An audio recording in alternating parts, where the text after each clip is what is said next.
안녕하세요. 바른투자 커뮤니티 주식부장 송소 멘토를 맡고 있는 이빨톡톡입니다. 오늘이 6월 15일 월요일날 이제 시황을 먼저 좀 코멘트를 좀 드리면, 오늘 이제 코스닥이 7% 폭락이 나왔고요. 코스피도 한 4% 이상 4.7%니까 거의 5%, 코스피도 거의 5% 하락이 나왔어요. 굉장히 좀 단기 투매가 좀 진행된 그런 부분들이 있다라고 보면 될 것 같고요. 자, 왜 이랬냐라고 이슈를 좀 찾아보면, 오늘 이슈는 이제 북한 이제 지정학적 리스크가 불거지는 부분들이 있었고, 그래서 글로벌리 한국 증시가 이런 이슈를 따로 갖고 있기 때문에 좀 많이 빠진 부분들이 있었다라고 보면 될 것 같고요. 자, 이제 미 선물이 장중에 이제 개파락이 시작됐다가 반등이 진행되고 했는데, 자, 미증시가 이제 미증시가 아니고 미증시 선물,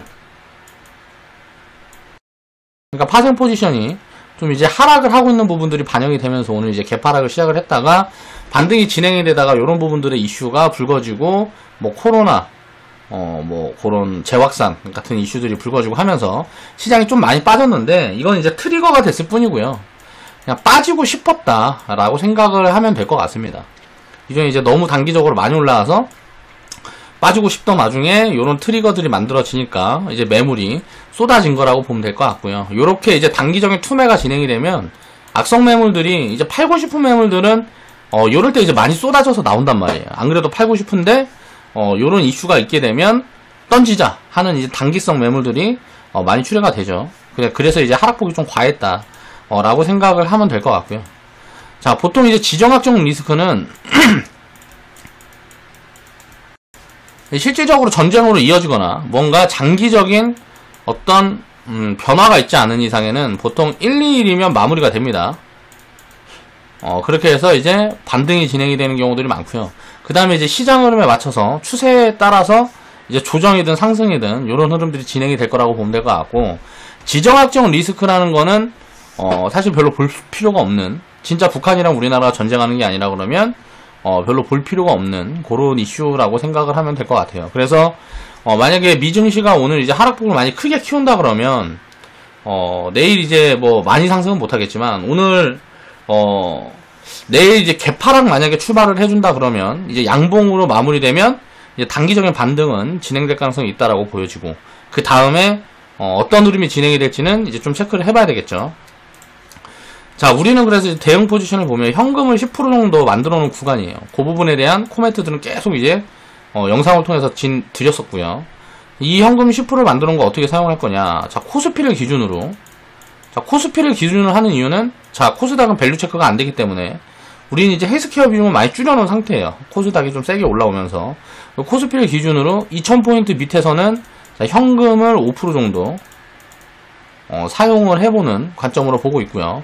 코스피 1800포인트 밑으로 많이 빠져준다 그러면, 자, 주식을 다시 100% 대응해가는 구간으로 보고 있습니다. 1800포인트 밑에서는 밸류 부담이 없는 구간이라고 저는 개인적으로 생각을 하기 때문에, 요 포인트 밑으로 가면 저는 이제 저평가 구간이다 라고 생각을 하기 때문에 굳이 현금을 가지고 있을 필요가 없다라고 생각을 하고 있어요. 그래서 요런 식의 이제 대응을 이제 우리는 해나가려고 보고 있습니다. 물론 이제 단기 하락이 나왔다 2000포인트 있는 구간에서 대충 2000포인트 깨졌다 올라갔다 어쨌든 간에 여기서 이제 빠르게 되돌림이 나와서 추가적으로 상승이 진행이 되고 뭐고 하면, 자, 이제 과열 부분들이 입혀주고 하는 부분들이 확인이 되면 그거에 맞춰서 다 이제 현금은 추가 대응을 하겠죠. 그리고 지금 보면은 원래는 지수가 코스피고 코스닥이고 굉장히 과열 신호가 많이 나오는 부분들이 있었는데, 오늘 이제 하락폭이 좀 깊어지면서 이 과열 신호들이 다 사라졌어요. 그래가지고 지금은 이제 지수 측면에서 보면 크게 부담이 되는 구간은 아니다 라고 저는 이제 생각을 하고 있습니다. 자, 그래서 시황은 그 정도 보면 될 것 같고, 오늘 이제 방송할 내용을 정리를 해보겠습니다. 2020년 6월 12일 금요일날 이제 제작을 했던 영상이고요. 자, 전액 1위 기업 인수로 성장 모멘텀이 부각되고 있는 그런 기업에 대한 이야기를 해볼게요. 자, 동아기업 129% 수익 인증해주신 회원분이 계셔서 요 부분에 대한 이야기를 해볼 건데요. 자, 삼성과 현대의 미래차 협업. 자, 요 부분들이 지금 이제 부각되는 이런 이슈들이 좀 있었어요. 그러니까 이런 이슈들을 이제 바라볼 때 시각을 어떻게 가져야 되나, 그런 부분들도 이야기를 해보겠습니다. 33님이 129% 수익 인증 해주셨고요. 축하드리고 인증 감사합니다. 자, 코멘트 달아주신 걸 보면요. 자, 현재 리딩 계좌 보유 내역이 없는 거 보니까 이전에 매도 사인이 나간 종목인 것 같아서 전량 매도하였습니다. 감사합니다. 자, 매도 사인이 나간 적은 없고요. 자, 보유 무방이라고 코멘트 드리고요. 이제 신규 포지션들을 계속 저는 잡아드려야 되는 그런 리딩을 하는 입장이기 때문에 요런 부분들은 제가 이제 회원방송에서 따로 다 이제 코멘트를 드렸었죠. 그리고 회원방송에서 이 기업에 대해서 굉장히 좋은 코멘트들을 많이 드렸습니다. 그런 부분들을 기억하고 계시는 분들은 보유하고 계시는 분들도 있을 것이고, 또 교체를 하고 하신 분들도 계시겠죠. 자, 보겠습니다. 동아기업에 대한 기업 내용을 보면 현재 이제 시가총액이 6천억. 이거는 이제 언제 기준이야? 12일날 기준이니까 오늘 좀 빠졌겠죠?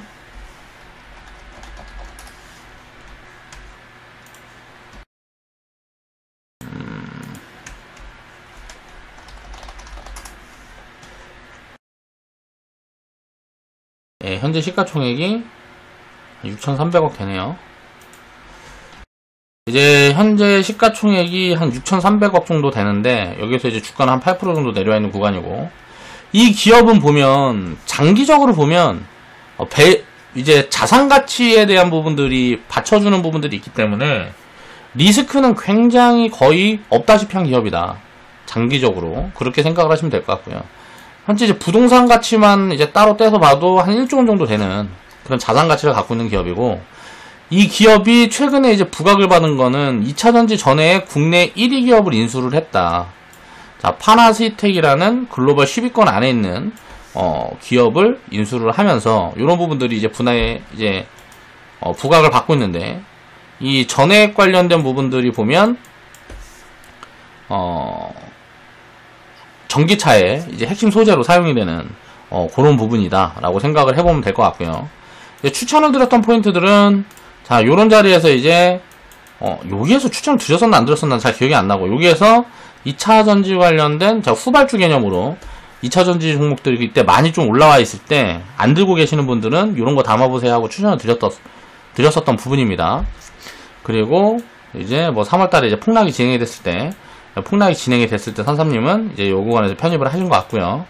자, 이 기업의 내용들을 살펴보면 이제 이게 부각을 받은 게, 이게 삼성 쪽인가 현대 쪽인가 어느 협력사로 돼 있을 거예요. 그래서 그 부분에 대한 내용이 좀 부각을 받으면서 이제 테마성 이슈로 삼진 L&D와 그리고 요 기업이 이제 움직였는데, 삼진 L&D보다는 자, 이제 실적도 잘 나오고 돈도 꾸준히 잘 벌고 있고 하는 부분들이 있기 때문에 요 기업이 좀 슈팅이 강하게 나오고 있는 구간인 것 같아요. 자, 이슈성 테마는 단기적으로 이제 매도 기회다라고 생각을 해보시면 될 것 같아요. 지금 보니까 이제 테마성 이슈로 급하게 자금이 들어와 이제 주가가 이렇게 튀게 되면 왜 그런가를 생각을 해야 돼. 항상 단기적으로는 매도 기회인 거예요. 이런 이슈성 테마로 움직이면. 그러니까 그 이유가 뭐냐면 투기 자본들이 들어오는 거거든요. 이 뉴스를 보고 따라 들어오는 사람들이 있거든요. 그러면 뉴스를 보고 따라 들어오는 사람들은 장기로 보유를 할 생각이 없어요. 다 단기적인, 거의 90% 이상은 단기적인 개념이란 말이에요. 그러면 이건 대기 매물이 돼요. 언제든지 나올 수 있는 매물이 되기 때문에 이런 것들이, 자, 단기적으로는 이제 매도 기회가 되는 부분이다. 그럼 장기적으로 볼 때는 어떠냐? 자, 이게 매도가 되고 매도가 많이 나오고 어쩌든지 간에 결국은 제 가지를 찾아가겠죠. 주가라는 거는 같이 연동되는 부분들이 있으니까 그런 개념으로 이제 보면 되겠죠. 자, 이 이슈에 대한 부분들을 생각을 해보면 협업이 일단 시작이 되는지를 확인을 해야죠. 아직 요 부분에 대해서는 뭐 이제 언론에서 공개된 것들이 없습니다. 이제 무슨 이야기를 했고 이런 부분들은 다 추정되는 기사들만 있는 거지, 이재용 부회장하고 정의선 회장하고 어떤 이야기를 했다라는 부분들은 뭐 밝혀진 게 없어요. 그래서 합작 회사라든가 요때부터 이제 삼성 SDI도 강하게 튀기 시작하고 했는데, 이제 현대차가 전부 다 이제 LG화학 것만 쓴단 말이에요, 지금은. 그런데 이제, 삼성 것도 이제 쓰지 않겠냐 하면서, 현대차 전기차 라인업에 이제 삼성전자 것도 쓰지 않겠냐, 배터리를. 그런 것들이 부각되고 하면서 삼성 SDI가 좀 튀어 올라왔죠. 이거는 이제 또 과하게 튀어 오르는 부분들이 있는 거고요. 이제 합작회사라든가 지분수합이라든가 뭔가 어떤 행동, 액션이 취해지는 부분들을 체크를 해야 돼요. 그냥 요렇게 이야기만 있는 것 가지고는 이거는 그러니까 정치 테마나 마찬가지 개념으로 지금 움직이고 있다는 거죠. 그러니까 밸류가 잡혀있는 기업들은 이 이슈에 관계없이 보유를 해도 되는 거고 그렇지 않아도 되는 거고, 이 이슈성 테마에 단기적으로 팔아서 나중에 다시 편입을 보는 것도 사실 나쁜 포지션은 아니에요. 다만 그렇게 포지션을 취해가는 것들은 저는 이제 단기적인 성향이라서 이제 권하지 않고 추천하지 않는 것 뿐이죠. 자, 이재용에 이어서 김동관 전방위로 이어지는 뭐 협업 경영 뭐 이런 식의 뉴스가 나오고 있고, 이재용 정의선 자 단독 만남이 처음 이루어졌다, 전기차 빅딜이 나올 거냐 라는 식의 추측성 기사들이 계속 나오고 있는 거죠. 예, 첫 단독 회동이다. 재계 1, 2위가 배터리 동맹을 하냐, 무슨 뭐 요런 것들이 계속 이제 뉴스가 나오고 뭐가 하면서 관련 테마주들이 움직이면서 거기에서 그 테마의 대장이 이제 동아기업과 아까 그 이야기를 했던 삼진 L&D라는 그 두 개의 기업들이 있다고 보면 되는 거예요. 자, 그럼 이 기업은 이제 저희도 이제 보면 밸류 매력이 있는 종목이기 때문에 한 2만원 단 밑에서는 2만원 밑에나 22,000원 밑에 요 구간이 내려오게 되면 언제든지 신규 편입해서 장기 보유를 해가도 되는 기업이라고 생각을 합니다. 그냥 부동산 가치만 해도 지금 자산 가치만 반영을 해도 시총은 이제 따블은 갈 수 있는 그런 구간들이잖아요. 근데 이제 주가가 움직일 때는 보통 이익이라든가 성장 가치 부분들이 반영이 돼야 되는데, 지금 2차전지 전해액 기업 같은 경우에는 이 동아기업의 전체 매출에 이제 비중이 할당되는 부분들이 거의 없습니다. 매출 비중이 할당이 되는 부분들이 거의 없기 때문에 이 실적은 앞으로도 뭐 몇 년은 있어야 이 의미 있는 실적들이 만들어지고 하겠죠. 그러니까 그런 부분들은 자 아주 미래의 모멘텀이다 라고 생각을 하고, 그래도 자산 가치가 싸다라는 거죠. 그럼 3만원 밑에 지금 2만원 밑으로 내려온다 그러면 이거는 이제 4,000원 미만이 되기 때문에 이제 자산 가치만 반영을 해도 어차피 미래 성장 모멘텀들은 이런 것들 저런 것들을 잡아갈 수가 있기 때문에 기존에 돈도 잘 벌고 있는 기업이고요. 이런 기업들은 뭐 22,000원 밑에 2만원 밑에서 아무 때나 편입을 해서 장기적인 포지션을 끌고 가게 되면 충분히 수익을 많이 가져다 줄 종목이다라고 생각을 하시면 될 것 같습니다. 자, 그래서 동아기업은 이제 뭐 하는 기업일까를 이제 보면, 자, 목재 사업을 하고 자동차 사업을 합니다. 강화마루라는 이제 많이 들어본, 그런 제품을 이제 생산하는 업체고요. 시장 점유율을 보면 이런 브랜드를 갖고 있는 업체고, 이제 강화마루가 시장 점유율이 40%로 우리나라 1위고요.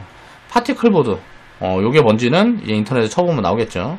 30% 상해 점유율을, 만들어내면서, 자, 매출 쪽은 이제 보면 소재 사업부가 89%, 자, 건장재 사업부가 15%. 자, 이게 매출이라든가 이런 것들 봐도, 자, 소재 쪽은 항상 어떤 산업이든지 간에 소재 쪽은 보면, 이게 진입장벽이 높아요. 쉽지가 않아요. 소재라는 것 자체가, 이게 무슨 산업이든지 간에 이제 진입장벽이 쉽지가 않아서, 어떤 독점적인 비슷한 구조들을 갖고 있는 경우들이 많아요. 그래서, 요런 부분들을 보면 굉장히 좀 강점이 있는 기업이다라고 생각을 해볼 수가 있겠죠. 자, 여기에서 이제 파나시틱 인수한 부분들은 이제 이슈성의 이슈몰이들이 앞으로도 이제 계속 나올 수 있는 부분들은 있지만, 이게 실질적으로 돈으로 숫자로 찍혀지기까지는 시간이 걸릴 거다 라고 생각을 해보면 될 것 같고요. 다만 이거는 굉장히 긍정적인 이슈죠. 요런 부분들을 제가 이야기를 계속 하고 있는 이유들 중에 하나가 뭐냐면, 자, 자산 가치가 이렇게 높은 기업들은 보면, 자, 포스코 같은 경우도 어때요? 철강 쪽에서 성장 동력이 떨어지니까 이제 신규적으로 투자가 진행이 되는 그런 부분들이 보여지죠. 포스코 우리나라 대표 기업인 포스코도 보면 무슨 기업일까요? 어디에다 투자했지? 포스코 케미칼에 2차전지 사업부에 이제 투자를 했죠. 자, 미래에 이제 돈이 될 만한 사업을 찾아가는 기업들이 보면 이 투자를 유상증자를 받아서 그렇게 하는 기업들보다는 자산을 많이 갖고 있고 자기 돈으로 이제 투자를 하는 기업들이 어때요? 이자도 안 내도 되고 굉장히 강점들이 있다라는 거죠.